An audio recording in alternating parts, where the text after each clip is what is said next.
I want to tell you something about routines, not the productive kind, the ones people write about in magazines, where you wake up at 5 and journal and drink lemon water and somehow become a different person by 8. I mean the other kind. The kind you build without deciding to, the kind that assembles itself around you while you're busy doing something else, until one day you look up and realize the life you're living fits so exactly that you stopped noticing the shape of it a long time ago. I had one of those routines. I had been living inside it for 2 years, and I did not know it had become a problem until a stranger left a piece of paper on my windshield on a Tuesday in October that said, in handwriting that was very deliberate and slightly crooked, "I've seen you every morning. Hi." And a phone number. My name is Marcus Vale. I was 36, a structural engineer for a mid-size firm in Denver, and I had spent the last several years doing work that most people only thought about when something went wrong. The bones of buildings, the load distribution in bridges, the math that kept things standing when the weather turned and the ground shifted. I was good at the work. I was less good at the parts of life that did not have a formula. The job was the right metaphor, and I did not know it at the time. Structural engineers spend their careers making sure things that carry weight don't fail under it. They calculate tolerances.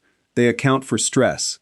They design for the worst-case scenario, so that the worst-case scenario stays theoretical. I had been doing that with my own life for 2 years, calculating, tolerating, designing for worst cases, and I had gotten so precise about it that I had forgotten what it felt like to build something without accounting for the collapse first. My marriage had ended 26 months before this story starts. I am going to say that plainly because there is no better way to say it. Her name was Sandra.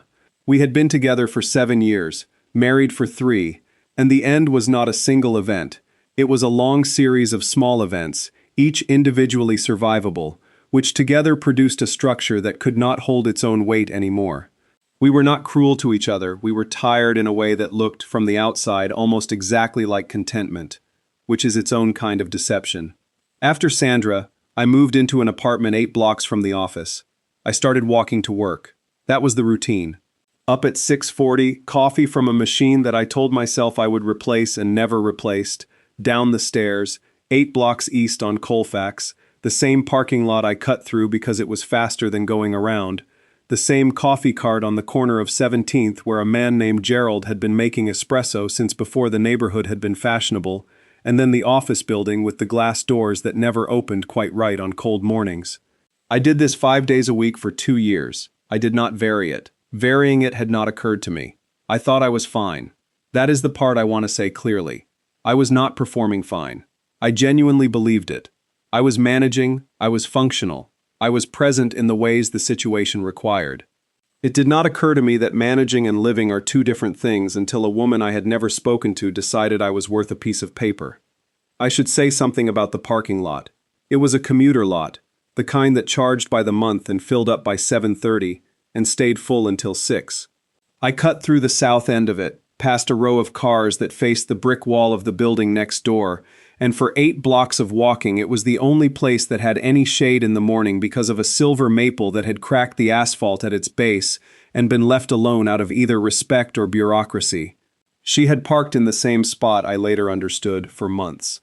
A gray Subaru with a cracked taillight that had been repaired with red tape in a way that was either resourceful or just stubborn, depending on how you looked at it. I had walked past that car every morning. I had not registered it as belonging to anyone in particular. She had registered me. I found the note on a Tuesday. It was under the windshield wiper of the car belonging to the person beside hers, which was not my car because I did not have a car, which she had not known because she had not realized the man she watched walk through every morning did not then get into one of those cars but kept walking. The note was meant for me. It had been left on the wrong windshield. That detail is important. I did not know it yet.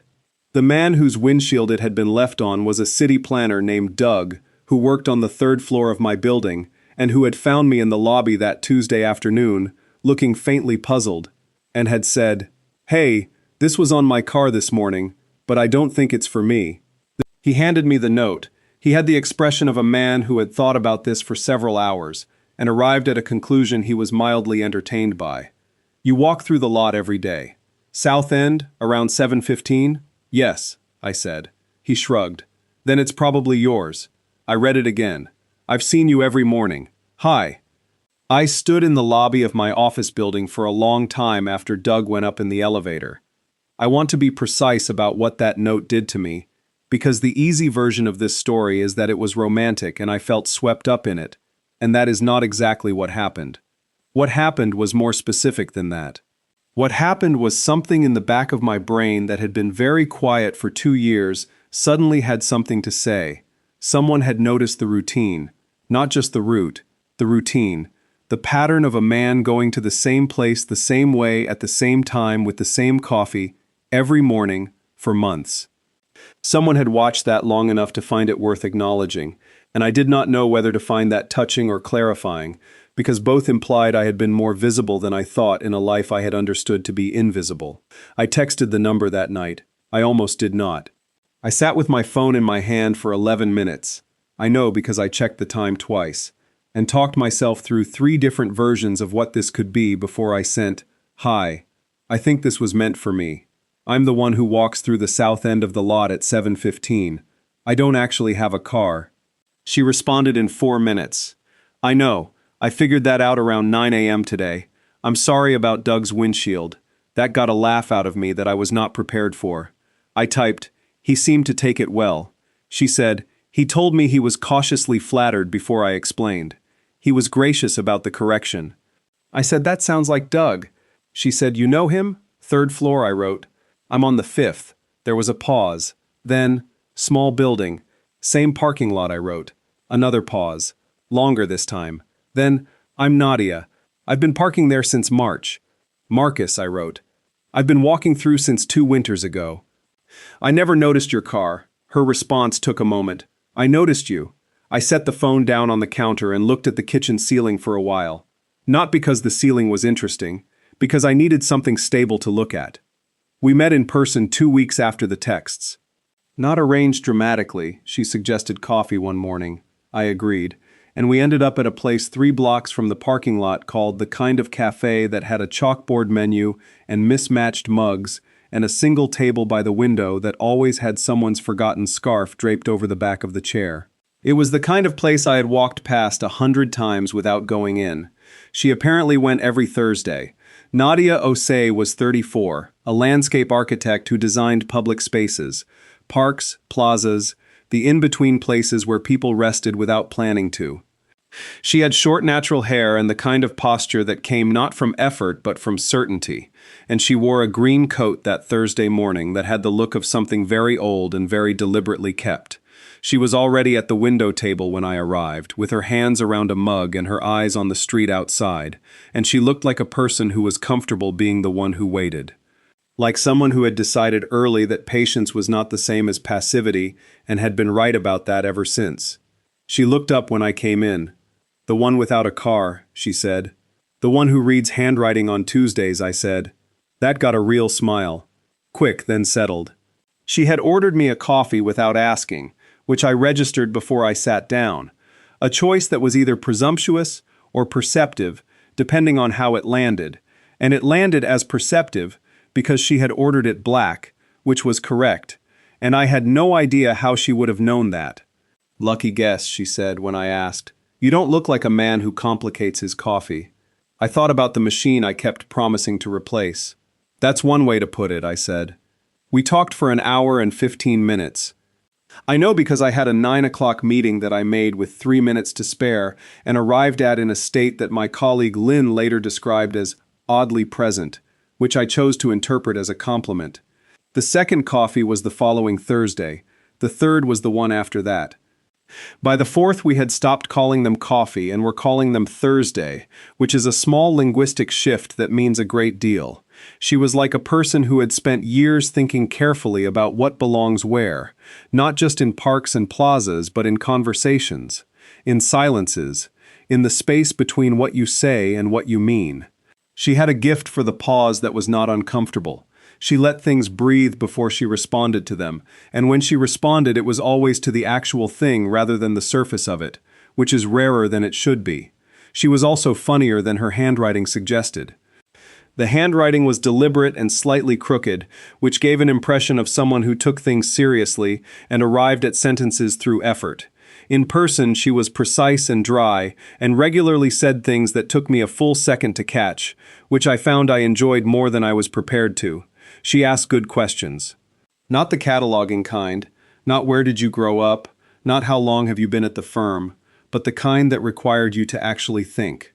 What do you like about the work? Was the one that stopped me the third Thursday, because I had not been asked that in years, and it turned out I had an answer I had not known I was holding. I like that the math doesn't lie, I said. A beam can carry this much load, not more. The number is what it is, regardless of what you want it to be. She was quiet for a moment. That sounds like it could be a relief or a trap, depending on the day. Both, I said. Usually both. She looked at me when I said that. Not in the evaluating way, in the way of someone who had just confirmed something. The fourth Thursday she told me about a project she was fighting for, a pocket park on a block that the city had flagged for a parking structure instead, and the particular exhaustion of making the case for usable public space to people who measured value in car slots. She was not angry when she talked about it. She was precise. She had facts and she had drawings, and she had an argument she had refined over 3 rounds of public comment, and she delivered it at the Thursday table the way she apparently delivered it at city meetings. Quietly, with the tone of someone who was not asking permission to be right. "You're going to win that," I said. She looked at me. "What makes you say that?" "Because you've already made the opposing argument for them," I said. 3 times, and answered it each time. "You're not pitching anymore, you're closing." She was quiet for a moment. "You're not bad at this," she said. "At what?" "At listening to what someone actually says." I did not know what to do with that, so I drank my coffee. That was the 25% mark of whatever this was. The place where I understood something was actually happening, even though neither of us had named it yet. The 5th Thursday was the one that changed things. It was the end of November by then, and the parking lot maple had given up its last leaves and stood bare at the base of its cracked asphalt, and the coffee shop was warmer than the street, in the specific way of heated rooms in cold weather, where the contrast is so sharp you feel it in your shoulders the moment you step inside. I had arrived first that week, which was new. I had ordered her coffee. Black, which I had learned by watching, not by asking. She came in at 8:03, took off her coat, sat down, looked at the mug, and looked at me. "Lucky guess," I said. She did not answer that. She wrapped her hands around the mug and looked out the window for a moment at the street, where the cold was doing what cold does to an empty block, making everything look more exposed than it is. Then, "Can I ask you something?" "Yes," I said. She did not look at me when she said it. She kept her eyes on the street. "Why do you walk the same way every day?" I considered that. "I hadn't thought about it," I said. "I know," she said. "That's what I mean." Silence. "I watched you for 6 months," she said. "Same time, same route, same coffee from the cart on 17th, same everything. And you had this expression." She paused. She was choosing the word carefully, not unhappy, just absent, like a man who had packed up the parts of himself that could be surprised by things and put them somewhere for safekeeping. I held the mug. "I almost didn't leave the note," she said. "I almost talked myself out of it 4 separate times. But then I thought," she finally looked at me, "I thought someone should say hi, just hi, and see what happens." There it was. Not a confession, not a declaration, just the plainest possible version of what it had been from the beginning. One person deciding that another person was worth acknowledging before the morning moved on without them. Something in my chest went still, not tightened, still, like a room that has been running a fan all winter and someone finally turned it off, and you realize how much noise you had been absorbing without knowing it. "I didn't leave my number because I thought something would happen," she said. "I left it because I was tired of watching someone disappear into their own morning and not saying anything about it." I looked at her for a long moment. "I didn't know I was disappearing," I said. "I know," she said. "That's also what I mean." I walked home a different way that evening, not deliberately. I just turned left instead of right at the end of the block, and then kept going, and found myself in a neighborhood I hadn't been through in a year, past a bakery I'd forgotten existed, and a small park with an ironwork fence and bare trees that were throwing their shadows sideways in the last of the afternoon light. It took me 40 minutes instead of 12. I was not upset about that. The complication was this. I sat with what she had said for a week, and the longer I sat with it, the more I understood that she had named something I had not wanted to name, and naming things makes them real, and real things require a response. I was not angry at her for naming it. I was not even uncomfortable exactly. I was something more like a man who has been told there is a crack in a foundation he thought was sound, and now has to decide whether to look at it closely enough to know what to do. The question I kept returning to was this: had I been protecting myself, or simply maintaining? Because those look identical from the outside, and feel almost identical from the inside, but they are not the same thing. Protecting yourself implies there is still something you are trying to preserve.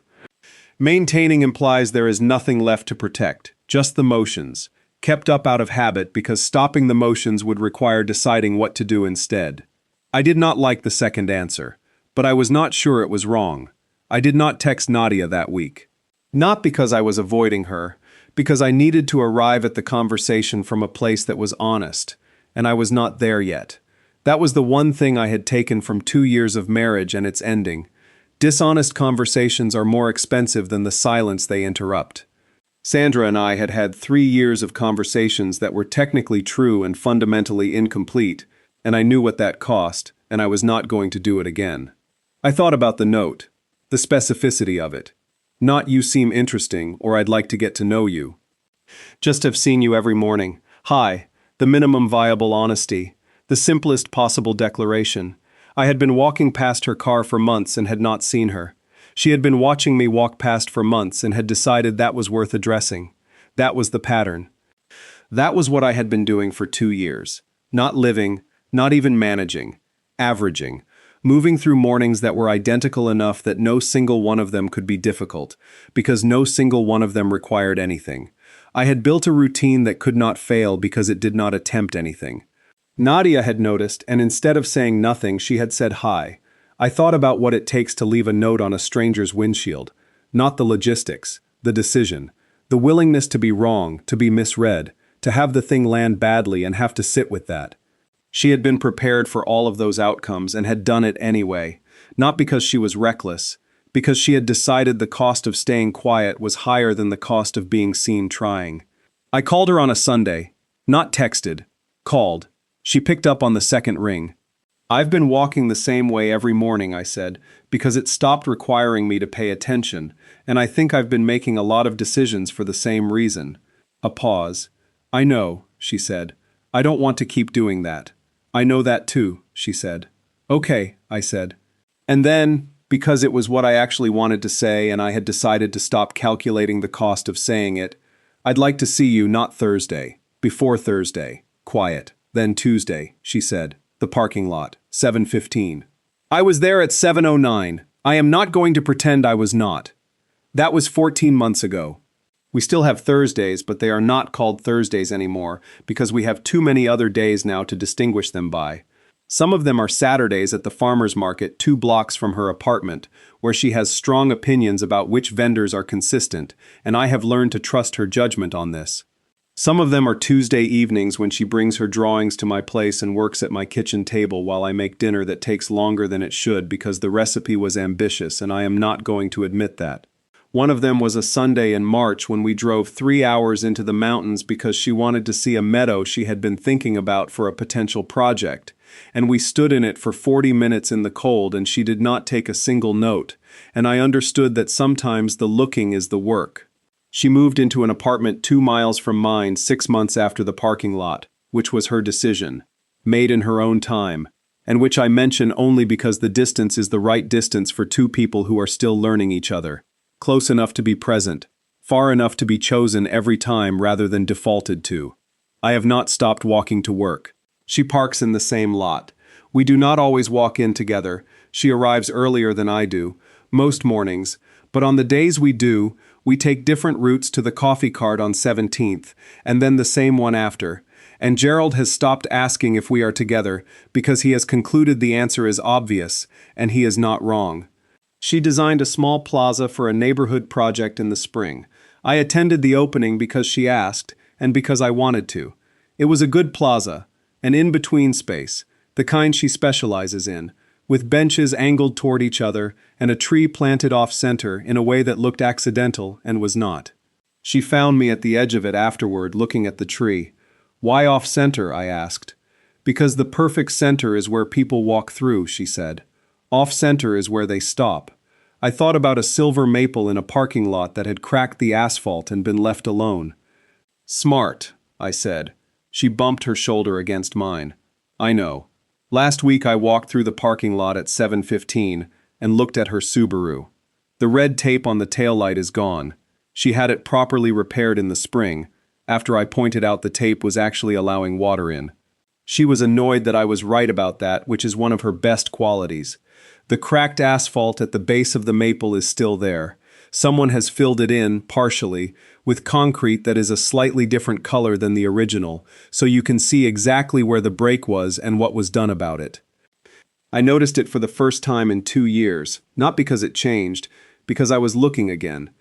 What would you do if a stranger left a note on your windshield, or the wrong windshield, just to say hi? And has someone ever seen something in you that you had stopped seeing in yourself and said something about it instead of walking past? Tell me your story in the comments. If this one stayed with you, leave a like, subscribe, and I'll see you in the next video.